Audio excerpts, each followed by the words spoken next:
Hello everyone and welcome to another Claude tutorial. Today we're going to learn how to connect Figma with Claude. We're going to go straight to the point. Before we do that, make sure you like the video, subscribe to the channel. It helps tremendously to create new content, so thank you very much in advance.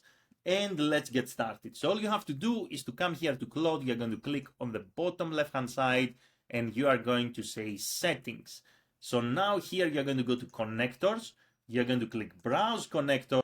You're going to search for Figma here in the search bar, and here you're going to select the first option, the one with the dark logo, not the one with the white logo. This is MCP server. This is something different. You're going to select the first one. So all you have to do here is to click on connect. You're going to log in, authorize Figma, and that's pretty much it. That's how you can connect Figma with Claude.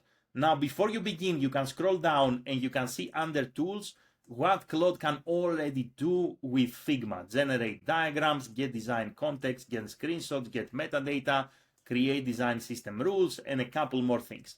And you can also prompt Claude and have a conversation and ask the tool what else it can do together with Figma. So that's it. That's all for this video. That's how you can connect Figma with Claude. If you have any questions, let me know in the comments below. If you want to work with me, there are links in the video description. Thank you very much for watching and have an amazing day in any time zone. Bye, everyone.